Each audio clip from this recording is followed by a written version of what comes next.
దేవాలయాలంటే ఏంటి?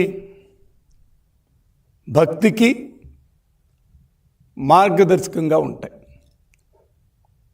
భక్తుల మనోభావాలని కాపాడి ఏదైనా కష్టాలు సుఖాలు ఉంటే దేవాలయాలకు వెళ్ళి మనం దేవుడికి చెప్పుకుంటూ దేవుడి దగ్గర నుంచి ఒక ధైర్యాన్ని తీసుకొని మనం బయటకు వచ్చి మన కార్యక్రమాలు చేసుకుంటాం. అందుకని దేవాలయాలు భక్తికి మార్గదర్శకంగా ప్రతీకగా ఉంటాయి. అలాంటి దేవాలయాల్లో మీరు చేసిన విధానం ఏంటి? ఒక్కసారి మీకు నేను చెప్తా. ఎవరు శ్రీవాణి ట్రస్ట్ని స్టార్ట్ చేశారు? ఎప్పుడు స్టార్ట్ చేశారు? 2019లో అక్టోబర్ 21వ తారీఖు మీరు శ్రీవాణి ట్రస్ట్ను స్టార్ట్ చేశారు. మీరు అధికారంలోకి వచ్చింది ఎప్పుడు? 2019 జూన్లో మీరు అధికారంలోకి వచ్చారు. 3 నెలల్లోనే శ్రీవాణి ట్రస్ట్ను స్టార్ట్ చేసి ఎట్లా డబ్బులు కొట్టేయాలి, ఎట్లా చెయ్యాలి అనేది ఒక ఆలోచనతోటి పెట్టినటువంటి మీ ఆలోచన, దేవుడు డబ్బుని ఏ విధంగా కొట్టేయాలి అనే ఆలోచనలోనే శ్రీవాణి ట్రస్ట్ను స్టార్ట్ చేశారు. తర్వాత ఇంకో క్వశ్చన్ మేము అడుగుతా. ఎవరు ఈ ప్రైవేటు వ్యక్తులకు ట్రావెల్ ఏజెన్సీలకి పర్మిషన్ ఇచ్చింది? ఎవరు? మీ ప్రభుత్వమా కాదా? మీ ప్రభుత్వమే కదా, మేము ఇవ్వలేదు కదా, మీరే ఇచ్చారు. తర్వాత ఏం జరిగింది? మా ప్రభుత్వం వచ్చిన తరువాత మేము చేసిన విధానం ఏంటి? కూటమి ప్రభుత్వం నారా చంద్రబాబు నాయుడు గారి నాయకత్వంలో తెలుగుదేశం పార్టీ అధికారంలోకి రాగానే కూటమి ప్రభుత్వం చేసింది ఒకటే కార్యక్రమం. ఆ కార్యక్రమం ఏంటి? శ్రీవాణి ట్రస్ట్ టికెట్లని ఆన్లైన్లో అమ్మకాలకు పెట్టాం. ఆన్లైన్లోనే తీసుకోవాలని చెప్పి శ్రీవాణి ట్రస్ట్ టికెట్లు పెట్టింది తెలుగుదేశం పార్టీ కూటమి ప్రభుత్వం. అవునా కాదా? ఇది కూడా ఈ విధంగా చేస్తూ దీనిలో మేము చేస్తున్నప్పుడు టెక్నాలజీని ఉపయోగించి వాళ్ళు కొన్ని పద్ధతుల ద్వారా ఒకే నెంబర్ నుంచి కొన్ని టికెట్లు డైలీ బుక్ చేశారు. ఇది పట్టుకుందెవరు? మేమే కదా, మేమే పట్టుకున్నాం కదా. అంటే ఒకటి మీకు నేను చెప్తా, మీరు ఏ వ్యవస్థనైనా దుర్వినియోగం చేయడానికి ముందుంటారు. మీరు తయారు చేసిన పందికొక్కులు ముందుంటాయి.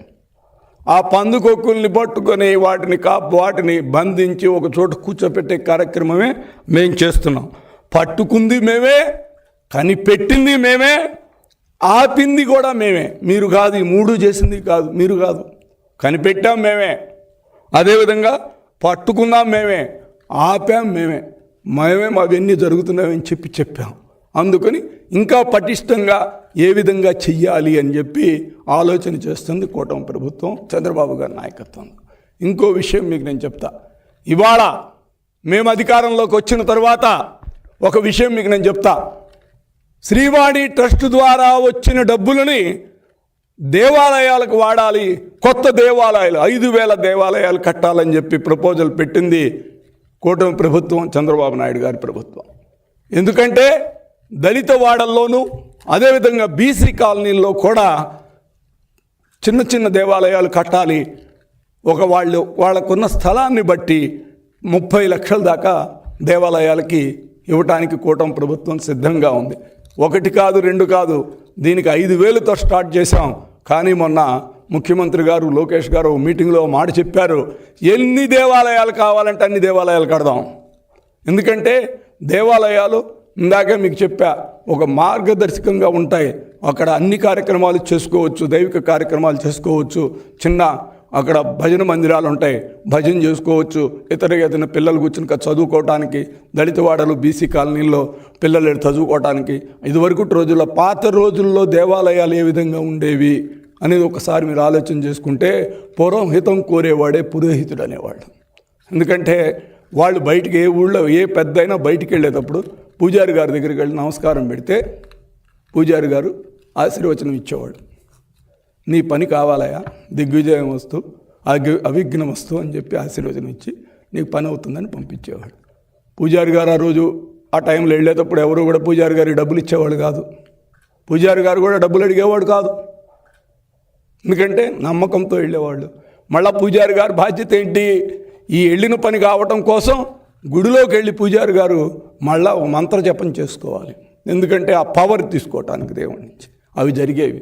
కానీ ఆ రోజున పూజారిని ఇతర పెద్దల్ని ఆ ఊరి ప్రజలే కాపాడుకునేవాళ్ళు.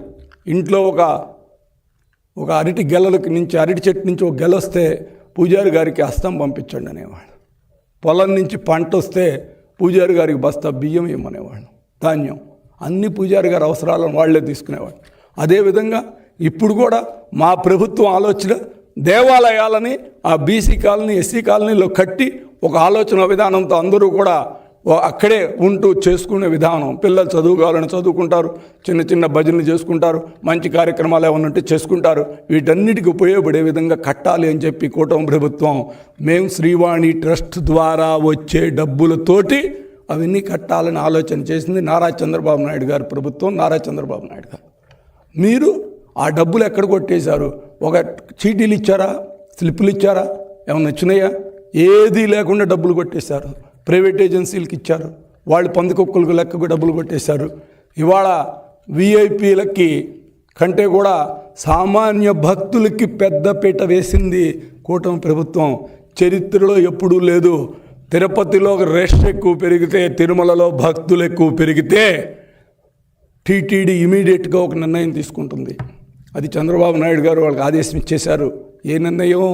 రేపుడి నుంచి ఇవాళ మధ్యాహ్నమో లేకపోతే ఎల్లుండి జరిగే వాడికి ఇవాళ 2 రోజుల ముందు ఓ స్టేట్మెంట్ ఇస్తారు. రేపటి నుంచి విఐపీ దర్శనాలు, విఐపీ బ్రేకులు బంద్ అని. ఇది ఎప్పుడైనా 70 ఏళ్ల చరిత్రలో జరిగిందా? విఐపీ బ్రేకులు బంద్ అనేది లేదు.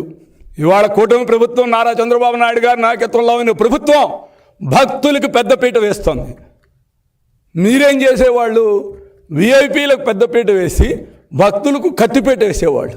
ఎందుకంటే ఆ రోజుల్లో సామాన్య భక్తులకి దర్శనం చేసుకునే అవకాశం ఉందా? నేను మీ ద్వారా ఒకటి నేను అడుగుతున్నా. తిరుపతిలో ఉన్నటువంటి ఓటర్ల లిస్టు కంటే మీ ప్రభుత్వంలో ఆ రోజు ఉన్నటువంటి మంత్రి రోజా గారి డైలీ పంపించే లిస్ట్ ఎక్కువ ఉండేది. అదేవిధంగా నీకు చెవిరెడ్డి భాస్కర్ రెడ్డి గారు, అదేవిధంగా కరుణాకర్ రెడ్డి గారు, వీళ్ళ పనే ఉండేది కాదు. ప్రతిరోజు కొంతమంది భక్తులను తీసుకెళ్తాం, ఇది నార్త్ ఇండియన్స్ రాగానే వాళ్ళని పట్టుకోవటం, వాళ్ళ దగ్గర డబ్బులు కొట్టేయటం, వాళ్ళని తీసుకుని గుడిలో దర్శనాలు చేయించడమే కార్యక్రమంగా మేము పెట్టుకున్నది. మీరా కాదా? మీరున్నప్పుడు ఎన్ని దర్శనం, ఒక్కసారి మీరు మేము ఇచ్చాం, మీరు ఎన్ని దర్శనాలు ఇచ్చారో మీ బతికేంటో ఒకసారి మళ్ళీ చెప్పాం. మళ్ళీ ఇక్కడికి మీరు వచ్చి ముందే తగుదినమ్మా అంటూ మీరు మాట్లాడేది ఏంటంటే మేము అది చేసాం, ఇది చేసాం, మీ ప్రభుత్వంలో అది జరగలేదు, ఇది జరగలేదని చెప్పి మీరు మాట్లాడతారు. ఇక మీకు మీ ప్రభుత్వంలో అసలు ఏమేం జరిగిందని ఒకసారి లెక్కేసుకుంటే వారసనే చెప్పుకుంటూ పోతే చేంతాడు అంటుంటుంది. ఇవాళ మేము చేస్తున్నాం. మీరు తిరుపతిలో మీరు చేసినటువంటి ప్రతి కార్యక్రమాన్ని పర్యవేక్షిస్తూ ఆ తప్పుల్ని సరి చేసుకుంటూ మేము చేసుకుంటూ ముందుకెళ్తున్నాం. మీరు హిందూ మతం మీద మీ గౌరవం లేదు. కరుణాకర్ రెడ్డి గారు మళ్ళా చెప్తా, నా దగ్గర ఉన్నాయి, కావాలంటే మీకు చూపెడతా. మీ జగన్మోహన్ రెడ్డి గారు సిబిఐ ఎంక్వైరీలో ఛార్జ్షీట్లో క్రిస్టియన్ అని చెప్పాడు. ఆయన క్రిస్టియనా కాదా? ఇవాళకి దాని గురించి మీరు క్లారిటీ ఎవరు? ఇవాళ మళ్ళీ మీ ద్వారా నేను అడుగుతున్నా, ఆయన క్రిస్టియనా కాదా మీరు చెప్పండి.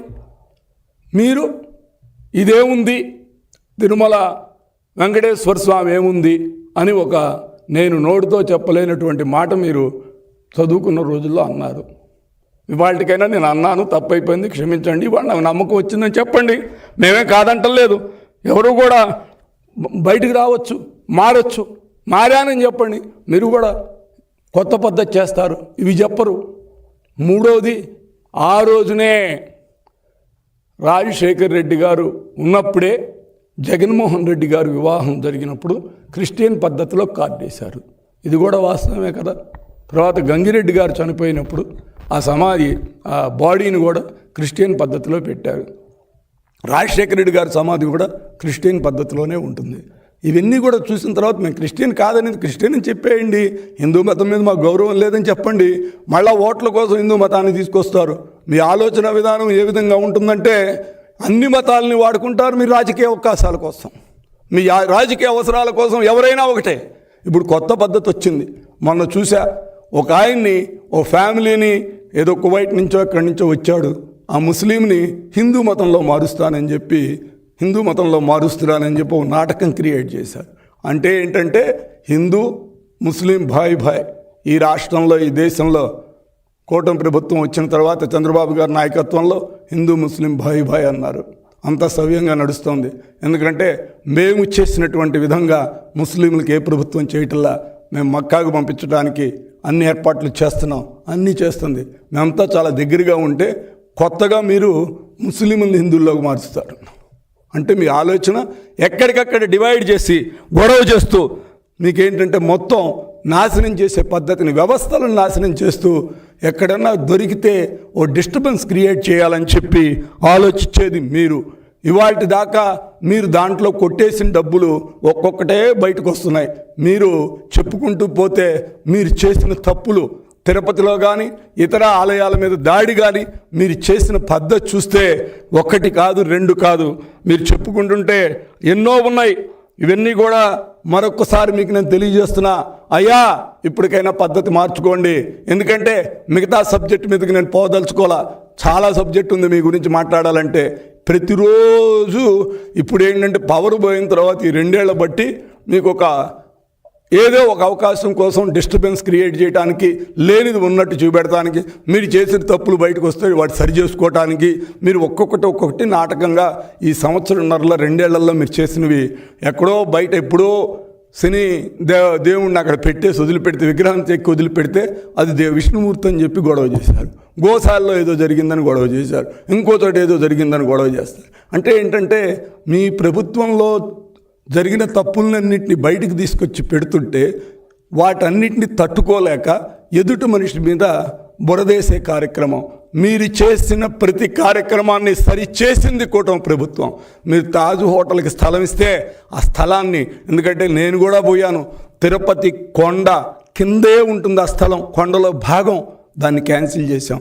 వేరే చోట కావాలంటే ఇస్తామని చెప్పి. ఎందుకంటే ఒకసారి మీరు అగ్రిమెంట్ చేసి స్థలం ఇచ్చిన తర్వాత ఆ స్థలాన్ని క్యాన్సిల్ చేసే పవర్ ఉంటుంది, కానీ వాళ్ళకి వేరే చోట చేయవలసిన బాధ్యత ఉంటుంది. కాబట్టి ముఖ్యమంత్రి గారు వాళ్ళకి ఏ విధంగా కావాలో ఆల్టర్నేటివ్ స్థలం చూడమని చెప్పి చేయిస్తున్నారు. ఇవన్నీ కూడా మీరు చేసిన తప్పులు. మీకు దేవుడి మీద గౌరవం లేదు, దేవుడి మీద భక్తి లేదు.